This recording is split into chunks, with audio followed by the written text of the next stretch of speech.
Excusez-moi, je suis Bruno Ricard. Vous m'attendiez, vous êtes Viviane? Oui, c'est ça, c'est ça. Bonjour. Bonjour, monsieur. Monsieur Ricard, directeur des Archives nationales. Bonjour, bonjour madame. Je peux enlever le masque? Oui, Je peux enlever, hein, c'est bien. Alors, je suis désolé de ma tenue. Je ne savais pas qu'on allait faire ce Facebook Live donc pour la journée européenne du patrimoine. C'est ça. Je l'enlève. Allez-y. Donc, alors, oui, donc j'ai pas, voilà, je suis vraiment, j'ai que le haut et j'ai oublié ma veste chez moi. Je pensais que c'était demain. Alors, ce que je vous propose, c'est de me suivre et je vais vous faire une petite visite donc des Archives nationales. Vous allez venir avec moi. Et puis je crois que, alors on est en direct sur Facebook Live, comment ça va se passer? C'est ça. Voilà le Facebook Live, donc C'est en ça. direct Bonjour. avec monsieur Ricard. On y est déjà là? On y est déjà. Il y a déjà des Il y a personnes, des il y a des gens. internautes. Laissez-moi voir. Ah, mais je Regardez pensais derrière qu'on- mon ordi. Vous pouvez pas le... On est à 55 Mais c'est- oui. internautes. Ah, Bon, qui nous suivent. On vous suit. On vous suit. attends, je peux voir? Allez-y.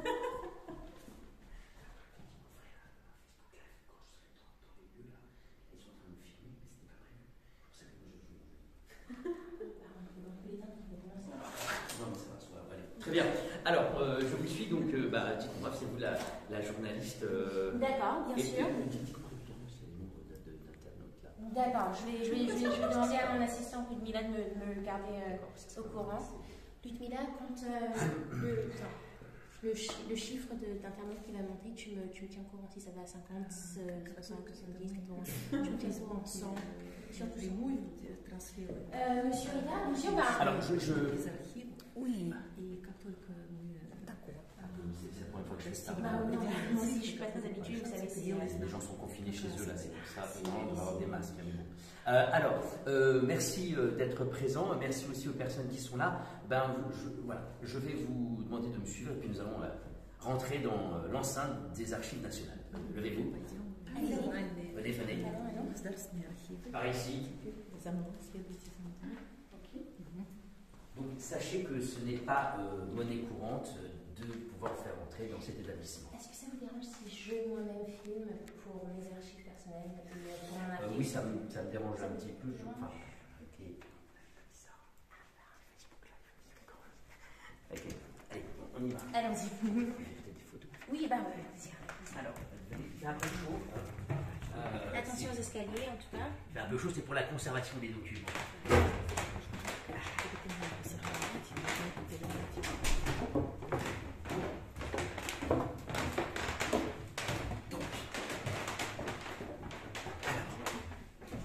Vous avez peut-être une petite question à me poser déjà? J'ai pris des petites notes, donc allez-y. D'accord. Je vérifie avec la médiathèque s'ils sont d'accord ou c'est bon. Non, il n'y a pas. Je m'en suis occupé. Le personnel des archives ainsi que les personnes qui consultent normalement sont informés. Mais je rappellerai à la personne responsable. D'abord, merci de nous accueillir dans ce magnifique bâtiment, monsieur Ricard. Et je vais commencer avec la première question. Quelles sont les missions des Archives nationales? Avant cela, je tiens à vous préciser quand même que ce bâtiment appartenait au prince de Soubise avant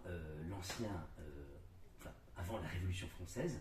Et justement, les révolutionnaires ont fait fuir ce prince de Soubise et toute sa famille. Et c'est devenu ensuite un édifice national. Et c'est Napoléon qui, en 1808, a classé ce magnifique palais de Soubise, car nous sommes dans le Marais, je rappelle, à Paris, 4e arrondissement, que Napoléon Ier a décidé d'y mettre les Archives nationales. Voilà. Et je veux parler des missions à l'intérieur. Après, madame.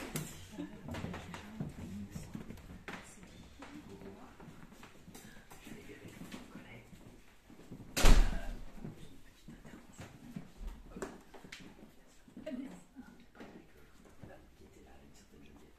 Alors, donc, les missions, alors on va être discret parce qu'effectivement, aux Archives nationales, il y a des personnes qui consultent, comme cette dame qui consulte, et là, il n'y a pas trop de monde, effectivement.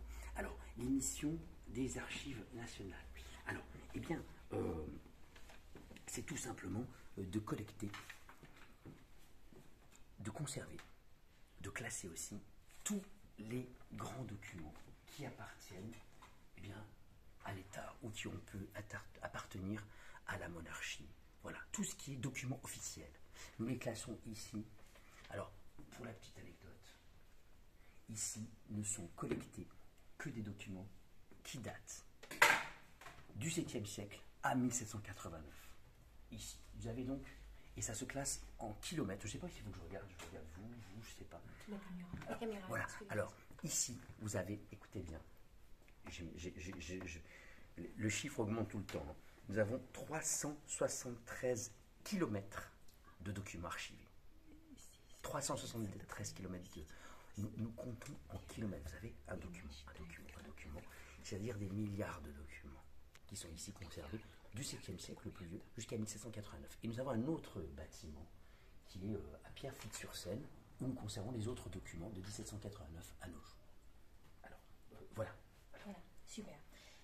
Il me semble que vous êtes passé à la numérisation des documents, n'est-ce pas? Mais tout à fait. Ah oui, mais je vois que vous êtes bien renseigné. Alors, avançons un petit peu, comme ça, vous voyez tous ces documents. Regardez, c'est très très beau. Nous avons voilà, des grandes boiseries, alors apparentes. Enfin, là, elles ne sont pas apparentes, mais voilà, dans d'autres pièces, elles sont consignées. Enfin, voilà, bref, je m'égare. Donc, vous me disiez quoi? Numérisation des documents. Effectivement, nous avons commencé cette opération de numérisation et nous en sommes, je crois, à 3 km de numérisation, ce qui équivaut à 12 millions de documents déjà archivés. Voilà, c'est un gros travail. Et là, je vois qu'il y a effectivement des personnes qui viennent consulter parce que je tiens. Vous aviez une autre question, voilà. C'est ça, j'ai bien répondu. Et surtout, la prochaine question que j'aurais. Alors, tout le monde peut venir, c'est quelque chose que je tiens à dire aux personnes. Il y a combien de personnes là sur Facebook? Combien? Il y a 4000. Alors, je tiens à dire aux 4000 personnes que c'est gratuit. Hein, vous pouvez tous venir. Alors attention, vous n'avez pas le droit vous-même de vous servir. Hein. Le personnel de l'Archive nationale est habilité pour ça. Et vous pouvez demander n'importe quel document. On va vous le chercher et vous pouvez le consulter gratuitement sur place. C'est ce qu'on appelle le principe de la redevabilité démocratique. Je tiens à le dire hein, pour faire une petite publicité des Archives nationales. Voilà. D'accord, la prochaine question. Vous conservez tous les documents de l'État central? Alors, non, bien évidemment. Nous, mon équipe d'archivistes, opérons un tri sélectif et nous gardons que les éléments principaux, ce qui équivaut en termes de pourcentage, je dirais, à entre 5 et 10% des documents officiels de l'État. Voilà, je ne sais pas si j'ai répondu à votre question. Oui, bien sûr. J'en ai encore quelques-unes, si vous me permettez. Oui. On entend on entend souvent parler de l'armoire de fer. Alors, où est-ce qu'il se trouve? Est-ce qu'il se trouve ici? Et surtout, qu'est-ce qu'on trouve dedans? Alors, l'armoire de fer, alors on dit que c'est une légende, mais non, elle existe vraiment. Et venez, je vais vous y amener. Voilà, observez un peu le plancher, un plancher d'origine de l'hôtel Soubise. Et qui est quand même, qui a été refait sous Napoléon III en 1870. Alors, voici l'armoire de fer. Alors, l'armoire de fer, à l'intérieur de cette armoire, nous avons les 2000 documents les plus précieux de l'État, de la France, de l'histoire de la France. Alors, on dit que cette armoire est inviolable, effectivement. Pour y rentrer, il faut 7 clés. 7 clés. Bon, maintenant, il n'y a plus que 3 clés et un code. Et je précise, comme elle est en métal, qu'elle est totalement imperméable, pardon, excusez-moi, je suis un peu ému, imperméable au feu. D'accord? C'est-à-dire que ces 2000 documents ne brûleront pas.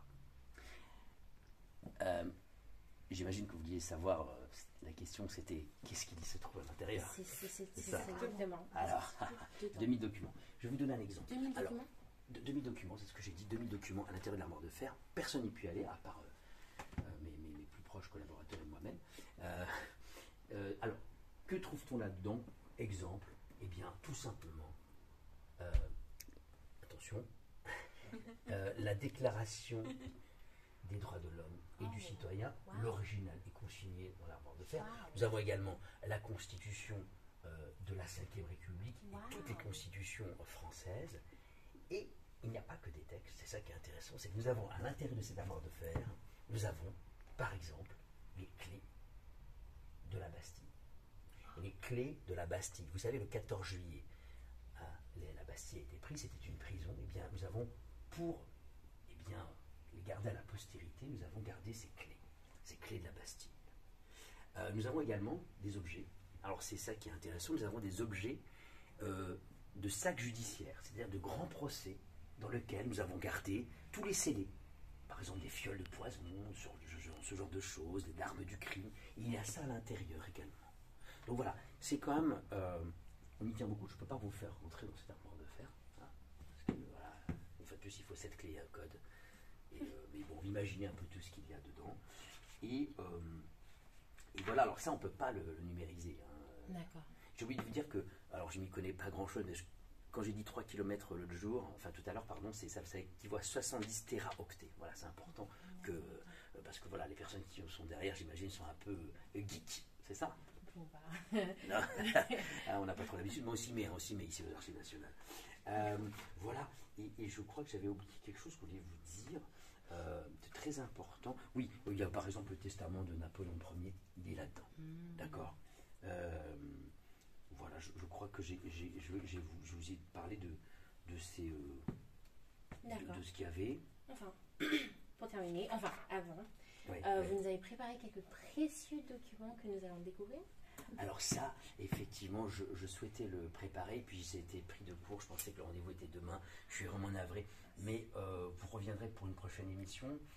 Sachez que nous allons lancer une grande opération des Archives nationales, parce qu'il y a 4 missions, j'ai oublié de le dire, hein, les Archives nationales ont 4 missions, qui sont les 4 C, qui sont la conservation, le classement,